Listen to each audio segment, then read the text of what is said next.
Doctor Vikram Sarabhai. उन्होंने जो किया वह सिर्फ एक वैज्ञानिक नहीं कर सकता था। भारतीय अंतरिक्ष विज्ञान के जनक डॉक्टर विक्रम साराभाई इस क्षेत्र में समृद्ध देशों से होड़ लगाना नहीं चाहते थे, पर तकनीकी विकास में उनसे पीछे रहना भी उन्हें गवारा न था। एक सबसे अच्छा लीडर वह है जो अच्छे लीडर की तैयारी करे। इस मायने में विक्रम अम्बालाल साराभाई काफी काबिल लीडर कहे जा सकते हैं। पूर्व राष्ट्रपति अब्दुल कलाम ने अंतरिक्ष विज्ञान में अपने करियर की शुरुआत उनके मार्गदर्शन में ही की थी। कलाम ही नहीं, इसरो के पूर्व अध्यक्ष के कस्तूरी रंगन से लेकर वरिष्ठ वैज्ञानिकों की एक ऐसी पीढ़ी साराभाई ने तैयार की थी जो भारतीय वैज्ञानिक जगत की रीढ़ कही जा सकती है। 12 अगस्त 1919 को जन्मे साराभाई उस पीढ़ी के सदस्य थे जो भारतीय पुनर्जागरण काल के नेताओं की कहानियां सुनते हुए बड़ी हुई थी या उन्हें देश के काम करते हुए देख रही थी। महात्मा गांधी, रविंद्रनाथ टैगोर,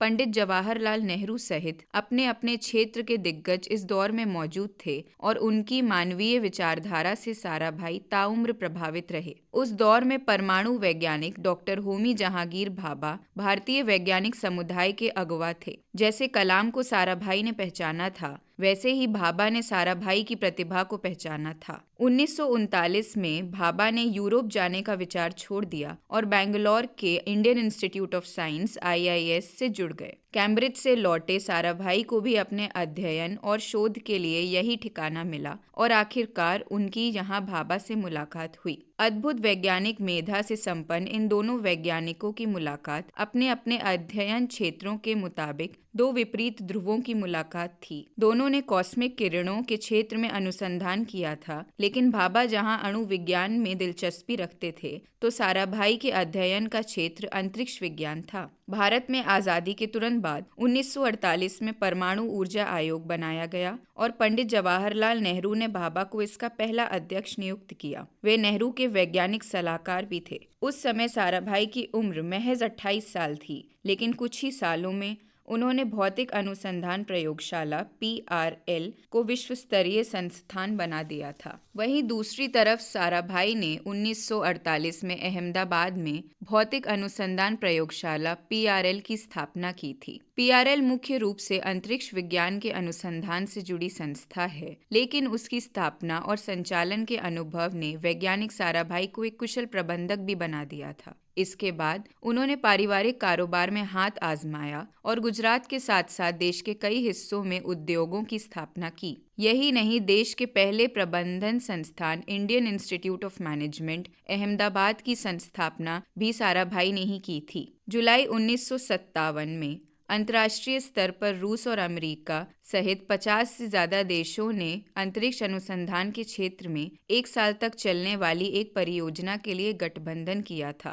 भारत की तरफ से इस प्रयोग को देखने समझने की जिम्मेदारी साराभाई को दी गई थी। भाभा और साराभाई ने पहले रॉकेट परीक्षण के लिए केरल के थुम्बा का चयन किया था और इनके निर्देशन में ही 1963 में यहाँ से पहला प्रायोगिक रॉकेट छोड़ा गया। विक्रम साराभाई के लिए भी यह क्रांतिकारी घटना थी और इसी को ध्यान में रखते हुए उन्होंने पंडित नेहरू जी को चिट्ठी लिख दी थी कि भारत को इस दिशा में काम करना चाहिए। उनकी यह सलाह मानते हुए सरकार ने 1962 में Indian National Committee for Space Research INCOSPAR बना दी थी। यही इनकॉस्पर बाद में इसरो बना था। साराभाई के लिए भारतीय अंतरिक्ष विज्ञान का विकास सीधे सीधे सामाजिक विकास से जुड़ा था। साराभाई अब जल्दी से जल्दी भारत में अंतरिक्ष कार्यक्रम की शुरुआत करना चाहते थे। उन्हें इसके लिए अपने मार्गदर्शक और साथी वैज्ञानिक डॉक्टर भाभा का भरपूर सहयोग मिल रहा था। इन्हीं दोनों ने पहले रॉकेट परीक्षण के लिए केरल के थुम्बा का चयन किया था और इनके निर्देशन में ही 1963 में यहाँ से पहला प्रायोगिक रॉकेट छोड़ा गया था। यह अमेरिका में बना रॉकेट था और अब साराभाई चाहते थे कि यहाँ से भारत निर्मित रॉकेट छोड़ा जाए। हालांकि इस बीच में एक ऐसी घटना भी हुई थी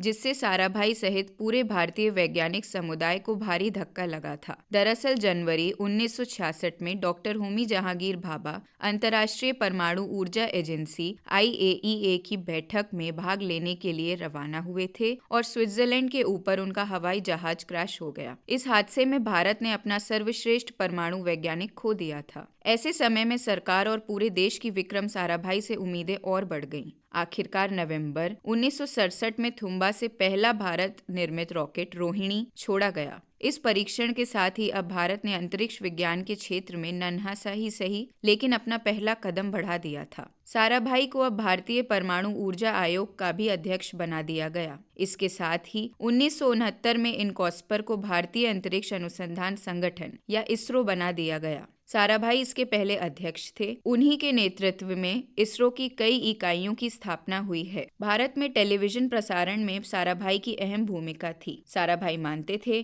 कि टेलीविजन भारत की ग्रामीण आबादी के विकास और देश एकाकीकरण में महत्वपूर्ण भूमिका निभा सकता है। वे टीवी प्रसारण के लिए संचार सैटेलाइटों का उपयोग करना चाहते थे। सन 1975 तक देश के 7 शहरों तक टीवी की पहुंच हो चुकी थी। इसी समय अमेरिका की अंतरिक्ष अनुसंधान एजेंसी नासा अपने एक संचार उपग्रह ATS-6 से प्रसारण का परीक्षण करने में तैयार थी। विक्रम साराभाई ने तब नासा से संपर्क कर उसे भारत के ग्रामीण क्षेत्रों में यह प्रयोग करने के लिए सहमत किया। इसके तहत भारत में जो प्रायोगिक टीवी प्रसारण होना था उसे साइट यानी सैटेलाइट इंस्ट्रक्शनल टेलीविजन एक्सपेरिमेंट नाम दिया गया। यह अपनी तरह का दुनिया का सबसे बड़ा प्रयोग होने जा रहा था। साइट 1 अगस्त 1975 से 31 जुलाई 1976 तक चला। हालांकि जब साइट का परीक्षण शुरू हुआ तब उसे देखने के लिए साराभाई मौजूद नहीं थे। 30 दिसंबर 1971 को उनकी मृत्यु उसी स्थान के नजदीक हुई थी जहां उन्होंने भारत के पहले रॉकेट का परीक्षण किया था। दिसंबर के आखिरी हफ्ते में